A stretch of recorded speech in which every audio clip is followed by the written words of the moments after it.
नमस्कार साथियों, मैं कैलाश माली कर्मजरा.com में आज आपको छंद के आगे के जो भाग हैं उसके बारे में मैं आपको जानकारी दे रहा हूँ।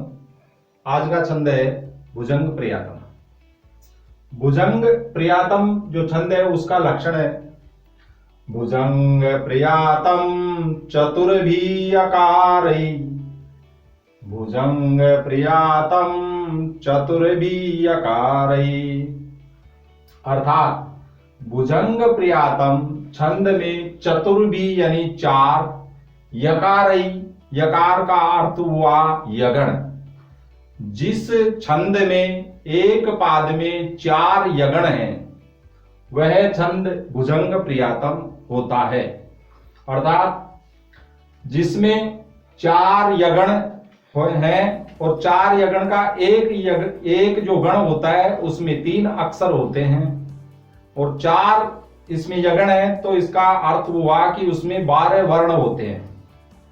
अब इसका आप उदाहरण देखिए, इसके जो लघु और गुरु वो यगण किस प्रकार से हैं वो उदाहरण में मैं आपको बताता हूं।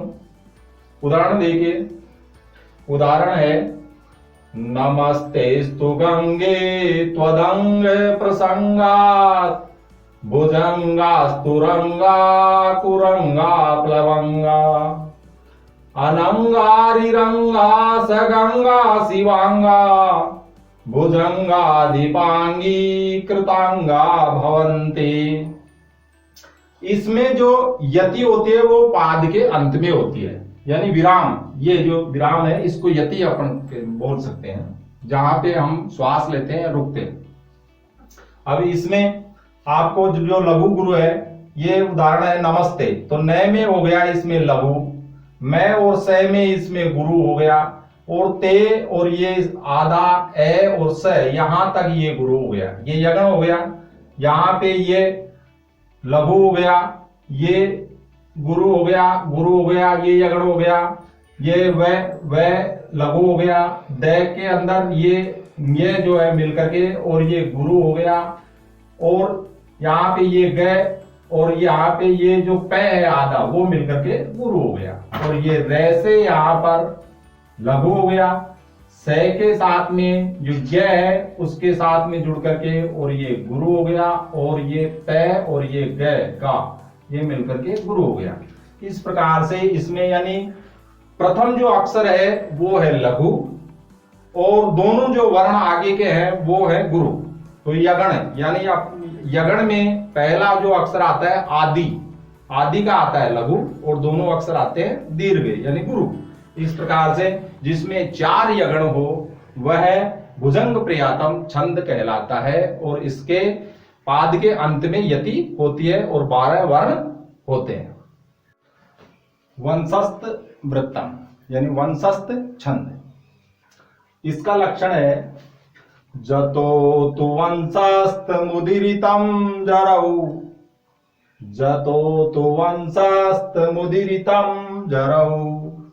अर्थात वंशस्थ वृत्तम कहते हैं किसको? जतौ जिसमें एक जगण हो, तौ यानी एक तगण हो, उसके बाद में जरौ यानी जगण हो और रगण हो। अर्थात पहले जगण हो, फिर तगण हो, फिर जगण हो और बाद में रगण हो। अर्थात इसमें 4 गण हुए और 4 गणों में एक गण में 3 अक्षर होने से ये 12 इसमें अक्षर हुए, 12 वर्ण हुए इसमें, यानी जगण, तगण, जगण और रगण। अब इसका उदाहरण देखिए आप। उदाहरण है नमोऽस्त्वनन्ताय सहस्रमूर्तये सहस्रपादाक्षि शिरोरुवाहवे सहस्रनाम्ने पुरुषाय शाश्वते सहस्रकोटि युगधारिणे नमः। इसमें हम गणों की पूर्ति यानी गण बना करके देखते हैं कि इस उदाहरण में किस प्रकार से हमारे जगण, तगण, जगण और रगण होते हैं। न हमारे पहले लक्षण में देख लेते हैं। जगण में इसमें लघु आया, तौ में इसमें गुरु आया और ये लघु आया, ये हमारा हो गया जगण। अब यहाँ पे हमारा वंशस्थ है, ये हमारा आया गुरु, से के साथ में ये से ये गुरु हो गया और ये हो गया लघु, ये हमारा हो गया तगण। उसके बाद में मुंह से ये लघु आ गया, ये दीर्घ आ गया और ये लघु आ गया, ये इसके हो गया हमारा वही जगण, यानी जगण ये और जगण ये और बीच में तगण। और उसके बाद में हमारा तय जो तम में है, इसमें ये गुरु आ गया, ये लघु आ गया और ये गुरु आ गया, ये हमारा हो गया रगण। इसी प्रकार से हम उदाहरण में देख सकते हैं, यहाँ पे जो न है वो लघु आ गया, मो और जो ये संयुक्त अक्षर है यहां तक, इसमें यहाँ पे आ गया गुरु और ये वह हो गया लघु। इसके बाद में न और ये जो संयुक्त अक्षर है न, ये हो गया हमारा दीर्घ, अर्थात गुरु, ता का हमारा गुरु हो गया, ये का हमारा लघु हो गया। उसी प्रकार से से का हमारा लघु हो गया, है और है के साथ में संयुक्त अक्षर जो से, उसका हो गया गुरु और रे का हो गया लघु। उसी प्रकार मुंह जो बड़ा है और संयुक्त अक्षर रे है, इसका हमारा गुरु हो गया, तय का लघु हो गया और ये गुरु हो गया। इस प्रकार से उदाहरण में भी जगण, यहां तक जगण, तगण, जगण और रगण, ये उदाहरण में इस प्रकार से हुआ। तो आप हम जो लक्षण से भी मिलाकर के हम उदाहरण को की जांच कर सकते हैं कि यहाँ पे पहले लघु है, यहाँ पे भी लघु है, यहाँ पे गुरु है, यहाँ पे भी गुरु है, यहाँ तक फिर लघु है, तो ये भी लघु है। इस प्रकार से ये वंशस्थ वृत्तम का उदाहरण और लक्षण होता है। अब मालिनी छंद है।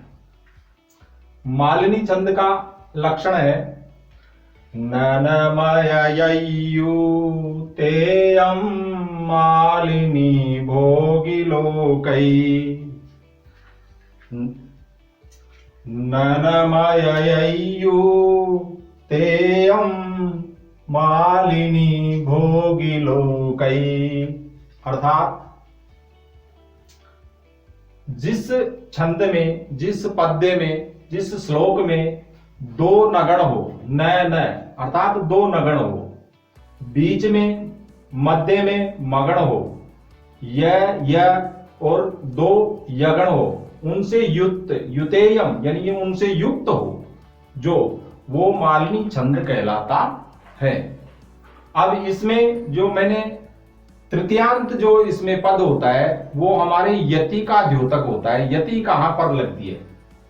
इसमें है भोगी लोकई, भोगी भी, अर्थात जो हमारे ज्योतिष शास्त्र में है, भोगी से हम 8 संख्या का बोध करवाता है हमारे को, तो इसलिए 8 वर्ण पर यति लगेगी। भोगी भी यानी अष्टाभी, 8 वर्ण पर यहाँ पे 8 वर्णों के उपरांत यति आएगी।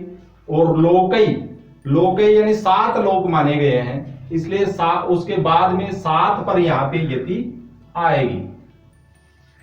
1 2 3 और 4 5 6 7 8 यहां पर ये यति आ गई। उसके बाद में 1 2 3 4 5 6 और 7, इसके बाद में ये 7 पर यति आ गई। इस प्रकार से अर्थात जिसमें 2 नगण हो, मध्य में मगण हो, 2 यगण हो, वह जो छंद होता है वो मालिनी छंद होता है। अभी इसका उदाहरण आप देखिए। अतुलित बलदामं स्वर्ण शैलाभ देहं धनुज नव कृशानुं ज्ञानिनाम् अग्रगण्यं सकल गुण निदानं वानराणां देशं रघुपति वरदूतं वात जातं नमामि। अब इसमें हम जो लघु और गुरु देखते हैं, न यानी ये लघु है, ये लघु है, ये लघु, यानी नगण का हमारा जो है तीनों के तीनों अक्षर लघु होते हैं। तो 2 नगण है, ये हमारा लघु है, ये हमारा लघु है, ये हमारा लघु है, यहाँ पे ये नगण हो गया, ये नगण हो गया। उसके बाद में आता है मगण।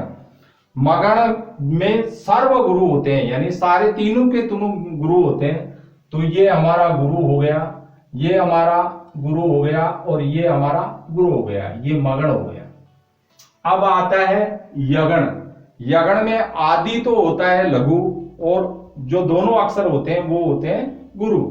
तो ये हमारा ली जो है ये लघु हो गया, ये गुरु हो गया, ये गुरु हो गया, ये यहाँ पे यगण हो गया, ये हमारा लघु हो गया, ये गुरु हो गया और ये गुरु हो गया, ये हमारा यगण हो गया। अर्थात जिसमें हमारे दो नगण, मध्य में मगण और दो यगण जिसमें हो वह मालिनी छंद होता है।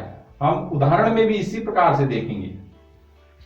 ए जो है हमारा ये लघु हो गया, तू हमारा लघु हो गया, ये हमारा लघु हो गया, ये यहाँ पे हमारा नगण हो गया। उसके बाद में त ब ल, ये यहां तक हमारा लघु लघु लघु यानी दूसरा हमारा नगण हो गया।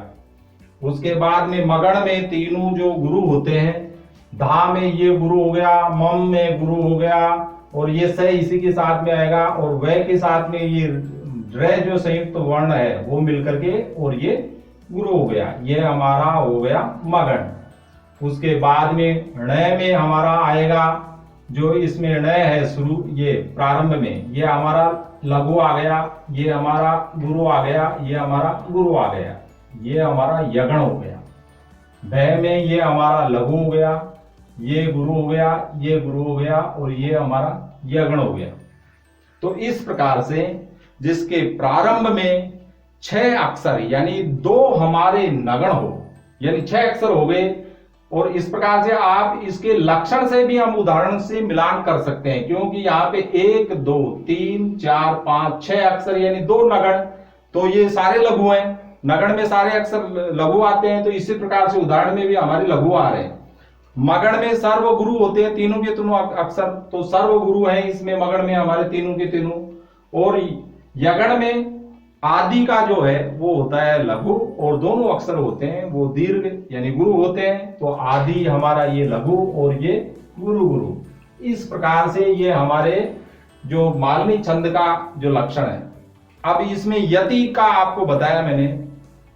यति यानी जहां पे विराम हमारे को श्वास लेना है, रुकना है। यति से हमारे इसमें जो श्लोक जो बोलते हैं हम, पद्य बोलते हैं, उसमें राग और लय इसमें बन जाती है। तो यति के लिए मैंने आपको अभी वापस फिर बता रहा हूं कि जिस शब्द में, जिस पद में तृतीया विभक्ति होती है उस शब्द के द्वारा हमें यति का बोध होता है। और यहाँ पे भोगी लोगई इनमें तृतीया विभक्ति है। और भोगी जो भोग हमारा है ज्योतिष शास्त्र में, इससे हम 8 संख्याओं का हमारे को बोध होता है। तो यानी 8 वर्णों के बाद में यति आएगी। अब हमारे यति यहाँ पे है, ये 8 वर्णों के बाद में। फिर लोकई यानी ये लोकई यानी सप्तभी यानी 7 वर्णों के ऊपर हमारा जो है यति आएगी यहाँ पे।